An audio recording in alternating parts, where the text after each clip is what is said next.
మహాగణాధిపతయే నమః. సదాశివసమారంభాం శంకరాచార్య మధ్యమాం అస్మదాచార్య పర్యంతాం వందే గురు పరంపరాం. శ్రీమాత్రే నమః. ప్రేక్షకులందరికీ స్వాగతం. రవి గ్రహ మార్పు. మనకి ప్రతి నెల కూడా రవి మార్పు చెందడం అనేది జరుగుతుంది. అయితే మనకి రవి మార్పు చెందినప్పుడు అల్లా కూడా మనకి సంక్రమణంగా మనం చెప్పుకుంటూ ఉంటాం. అంటే ప్రతి నెల కూడా ఒక రాశి నుంచి ఇంకొక రాశిలోకి మార్పునప్పుడు దాన్ని సంక్రమణంగా చెప్తాం. అయితే ఇక్కడ రవి మామూలుగా చూసుకున్నప్పుడు ఆ మార్పు చెందినప్పుడు అక్కడ ఉండే అంటే ఏ రాశిలో ఉన్నాడో ఆ రాశి ఏ భావం అవుతుందో ఆ భావాన్ని బట్టి మిగిలిన రాశుల వాడికి శుభాశుభ ఫలితాలు ఉండడం అనేది జరుగుతుంది. రవి సహజంగా కారకత్వాలు కానీ చూసుకున్నప్పుడు రవిని తండ్రిగా అలాగే ఆత్మకారకుడుగాను గ్రహాలన్నిటిలో కల్లా కూడా రవిని రాజుగాను చెప్పడం అనేది జరుగుతుంది. అలాగే రవి రాజకీయ పరంగాను వీళ్ళకి ముఖ్యంగా పట్టుదల, ఏదైనా ఒక చేయాలనే తపన, దర్పం అంటే ఒక అథారిటీ, ఇది ఎందుకు చేయరు అనే ఒక అధికారాన్ని చూపించడం. అలాగే గవర్నమెంట్ ఉద్యోగస్తులు అంటే స్టేట్ కానీ సెంట్రల్ కానీ ఏదైనా సరే గవర్నమెంట్ ఉద్యోగాలకి రవి కానీ జాతకంలో బాగా ఉంటే వీళ్ళకి గవర్నమెంట్ ఉద్యోగాలు రావడం అనేది జరుగుతుంది. అలాగే వీళ్ళకి రవి కానీ జాతక ప్రకారం కావచ్చు ఏదైనా సరే ఉచ్చ స్థితిలో ఉంటే రవి కానీ అప్పుడు ఇంకా మరిన్ని శుభ ఫలితాలు వాళ్ళు పొందడం అనేది జరుగుతుంది. అయితే రవి కారకత్వాల్లో చూసుకున్నప్పుడు ఏదైనా సరే రవి ప్రతిదాన్ని కూడా సాధించుకోవాలి. రాజు ఎలా ప్రతిదాన్ని చేజిక్కించుకోవాలని చూస్తాడో అలాగే రవి కూడా ప్రతి అవకాశాన్ని కూడా వదులుకోకుండా దాన్ని ఒక స్టెప్ బై స్టెప్ ఎదగడానికి ప్రయత్నిస్తూ ఉంటాడు. అలాగే దండన, ఏదైనా రాజదండన అని చెప్తాం కదా, అలాగే ఇతర వాళ్ళకి దండించడంలోనూ ఇతరులను గట్టిగా మాట్లాడడంలోనూ అహంకారము దర్పము చూపించడంలోనూ కూడా రాజుకి ఈ యొక్క రవి అనేది మనం కారకత్వాలుగా చెప్పడం అనేది జరుగుతుంది.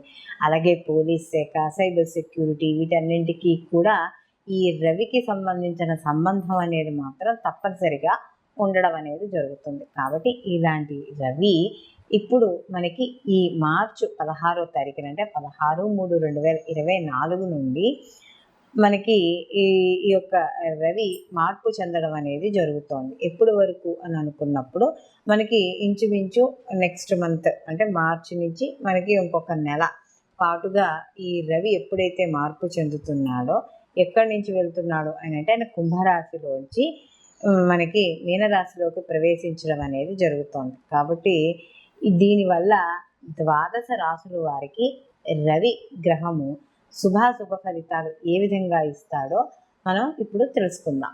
వృశ్చిక రాశిలోకి విశాఖ 4వ పాదము, అలాగే అనురాధ 1, 2, 3, 4 పాదాలు. వృశ్చిక రాశిలోకి మనకి విశాఖ 4వ పాదము, అనురాధ 1, 2, 3, 4 పాదాలు, అలాగే జ్యేష్ఠ 1, 2, 3, 4 పాదాలు మనకి వృశ్చిక రాశిలోకి వస్తాయి. వృశ్చిక రాశికి రాశాధిపతి వచ్చి కుజుడు.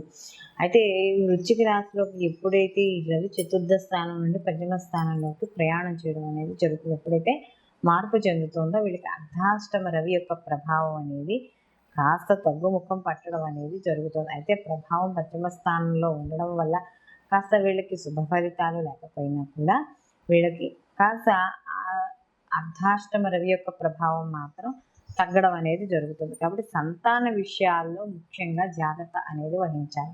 వాళ్ళ విద్య, ఉద్యోగం, వ్యాపారం లేకపోతే వాళ్ళకి వివాహము ఇలాంటి విషయాల్లో కాస్త జాగ్రత్తగా ఉండాలి. అలాగే బంధువుల వల్ల మిత్రుల వల్ల అనవసరమైన ఖర్చులు అంటే ఎక్కడికో వెళ్దాం అనుకోవడం, అందులో ఎక్కువ పార్ట్ ఆఫ్ బర్డెన్ ఏదైతే డబ్బులు ఉంటాయో మీ మీద పడిపోవడం, దానివల్ల దగ్గర వాళ్ళు అవ్వడం వల్ల వాళ్ళని అడగలేకపోవడం ఇలాంటివి, లేదా అనుకోకుండా వచ్చే బంధువుల ద్వారా వాటి వల్ల ఖర్చులు, పెట్టుబడుల వల్ల కావచ్చు వాటి వల్ల కావచ్చు కొంత ఖర్చులు ఏర్పడడం అనేది జరుగుతుంది.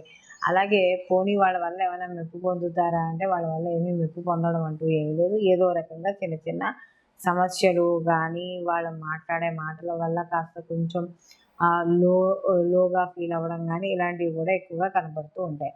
అలాగే కాస్త అనారోగ్య సమస్యలు ఇలాంటివి కూడా చిన్న చిన్నవి ఇబ్బంది పెడుతూ ఉంటాయి.